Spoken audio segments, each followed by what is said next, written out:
Di banyak kota, setiap hari orang dihadapkan pada pilihan yang kelihatannya sederhana tapi sebenarnya punya dampak besar. Di satu sisi, ada pengemis yang duduk di pinggir jalan, ulurin tangan, pasang ekspresi minta belas kasihan. Di sisi lain, ada penjual kecil, bawa dagangan seadanya, keliling dari pagi sampai malam nyari pembeli. Dua-duanya hidup susah, tapi cara mereka bertahan beda jauh. Yang satu menunggu dikasih, yang satu tetap berusaha. Dan anehnya, masih banyak orang yang lebih sering ngasih ke tangan yang diam daripada menghargai tangan yang bergerak. Padahal kalau dipikir lebih dalam, pilihan itu bukan cuma soal niat baik, tapi soal logika, dampak, dan keadilan sosial. Nah, di video kali ini gue bakal bahas kenapa lebih masuk akal beli dagangan penjual kecil daripada ngasih pengemis. Buat aku keseluruhannya semuanya udah kejelasin di video kali ini, so tonton videonya sampai habis.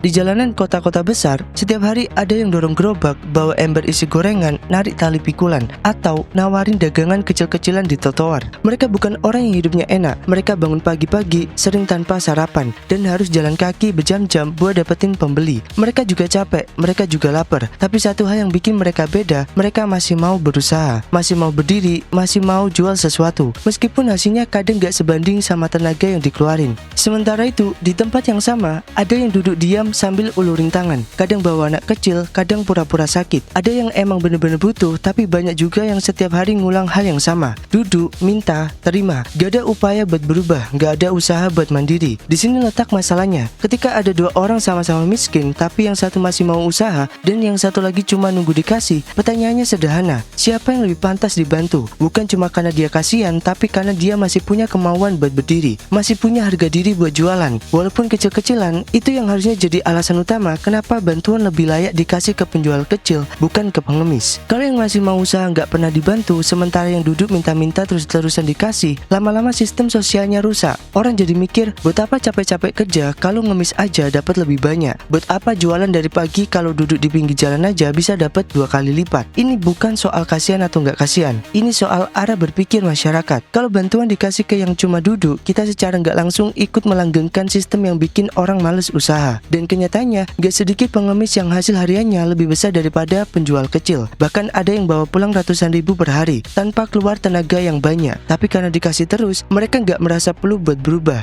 Sementara yang jualan, yang tiap hari dorong gerobak, seringkali dapat cuma cukup buat makan hari itu aja. Padahal mereka yang masih berjuang, yang gak minta dikasihani, justru layak dapat dukungan lebih besar. Jadi, ketika punya uang lebih, bahkan 1.000 atau 2.000, lebih masuk akal dan adil kalau itu dipakai buat beli dagangan dari penjual kecil. Karena mereka bukan cuma butuh uangnya, mereka juga butuh dihargai, butuh dibuktiin kalau kerja keras mereka nggak sia-sia. Dan bantuan yang datang dari pembelian itu punya efek yang beda. Gak cuma nyambung hidup hari itu, tapi juga nyambung semangat buat terus berdiri besok. Keadilan sosial bukan cuma soal ngasih ke yang miskin, tapi soal ngasih ke yang mau masih usaha, supaya dia nggak jatuh lebih dalam, supaya dia tetap punya alasan buat terus bangun pagi dan kerja keras. Dan itulah yang pelan-pelan bisa bantu masyarakat bangkit dari bawah secara nyata.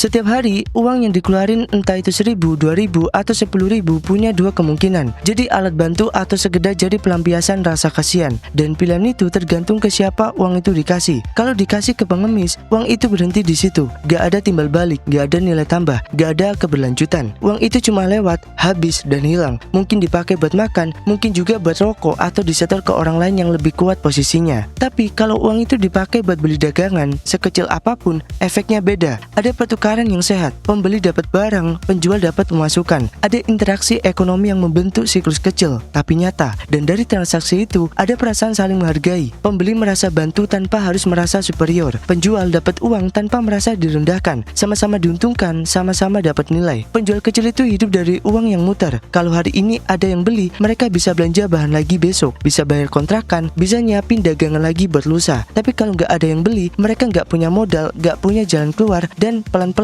bisa hilang dari jalanan. Bukan karena males, tapi karena usahanya nggak dipilih. Sementara di sudut jalan lain, pengemis yang nggak ngeluarin usaha apa-apa bisa dapat uang dari orang-orang yang rasa kasihan. Uang lewat begitu aja, tanpa efek jangka panjang. Bantu orang bukan cuma soal ngasih uang, tapi soal gimana itu digunakan setelahnya. Kalau dikasih ke yang bisa muterin uang itu, hasilnya jauh lebih berdampak. Karena uang itu berubah jadi belanja bahan, bayar hutang, atau biaya anak sekolah. Tapi kalau cuma lewat ke tangan yang nggak punya tujuan jelas, nilainya berhenti di situ, hilang tanpa bekas. memangkas. Dan ini bukan cuma soal dampak jangka panjang, tapi juga soal kejujuran dalam memberi. Karena transaksi yang adil adalah ketika dua pihak sama-sama dapat sesuatu. Lo dapat gorengan, mereka dapat pemasukan. Lo dapat kopi, mereka bisa terus buka lapak. Itu bantuan yang gak ngerendahin siapa-siapa dan gak ngebuat siapapun jadi tergantung. Jadi kalau punya uang lebih dan niat bantu, mending dikasih lewat bentuk pembelian. Karena uang yang diputar lebih kuat efeknya dibanding uang yang cuma dilempar lalu selesai. Gak sekedar jadi rasa kasihan, tapi jadi bentuk keberpihakan yang lebih tepat dan berkelanjutan.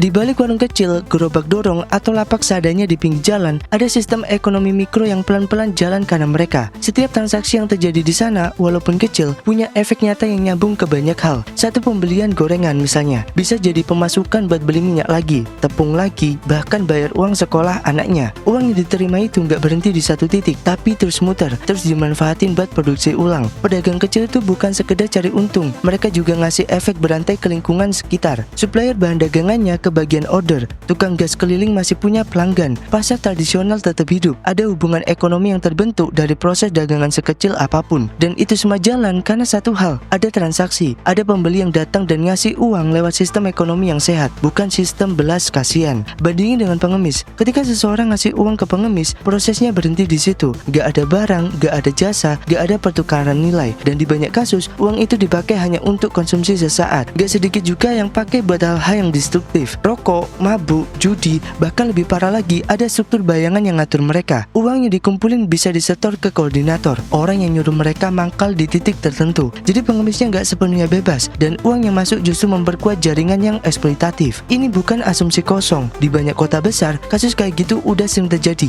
Orang-orang yang ngaku miskin ternyata bagian dari sindikat. Pengemis yang setiap hari duduk di tempat yang sama ternyata punya sistem giliran. Dan yang paling miris, uang yang lo pikir buat bantu orang susah malah dipakai buat muterin bisnis gelap. Orang yang tiap hari buka lapak di pinggir jalan, dorong gerobak, atau gelar dagangan di emper toko bukan orang yang berharap dikasihani. Mereka nggak nyari simpati, nggak minta bantuan, dan nggak pengen dilihat sebagai korban. Mereka cuma butuh satu hal, yaitu pembeli. Seseorang yang datang, ngeluarin uang, dan bawa pulang dagangan mereka. Itu aja cukup buat mereka lanjut hidup. Karena yang mereka cari bukan rasa kasihan, tapi penghargaan atas usaha. Mereka bangun pagi, siapin bahan, keluar rumah dengan harapan ada yang beli. Mereka tahu nggak semua orang bakal mampir, tapi selama masih ada satu dua yang mau berhenti dan beli, mereka masih punya alasan buat terus bertahan, bukan karena dikasih tapi karena dihargai. Di sisi lain, pengemis justru menggantungkan hidup dari empati. Mereka hadir untuk memicu perasaan kasihan. Mereka tahu di masyarakat masih banyak orang yang ngerasa bersalah kalau nggak ngasih sesuatu ke orang yang kelihatan menderita. Dan pola itu yang mereka pakai setiap hari, duduk di tempat umum,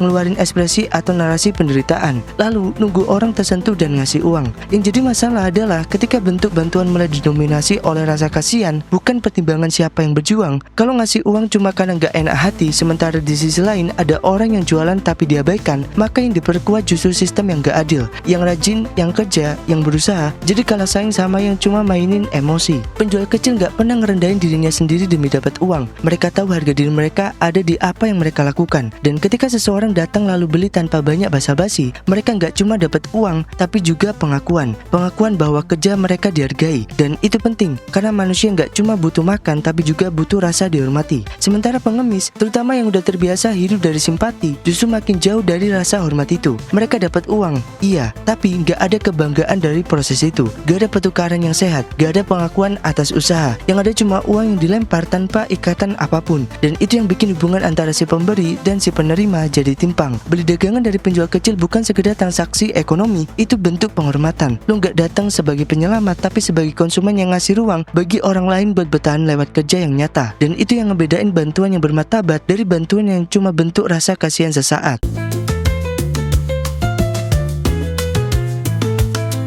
Akhirnya semua balik ke pilihan kita sendiri. Mau terus ikut budaya kasihan yang gak mikirin dampak panjang, atau mulai bantu dengan cara yang lebih masuk akal dan berkelanjutan. Lu gak harus jadi orang kaya buat bikin perubahan. Cukup jadi konsumen yang lebih sadar, bantu orang yang mau berusaha, bukan yang cuma mengandalkan iba. Kan di negara kayak kita, yang butuh makan cuma bantuan, tapi keadilan buat mereka yang masih mau berdiri di atas kaki sendiri. Well, gimana menurut lo tentang fenomena ini? Tulis pendapat lo di kolom komentar. Well, terima kasih udah nonton video ini. Sampai ketemu di video selanjutnya.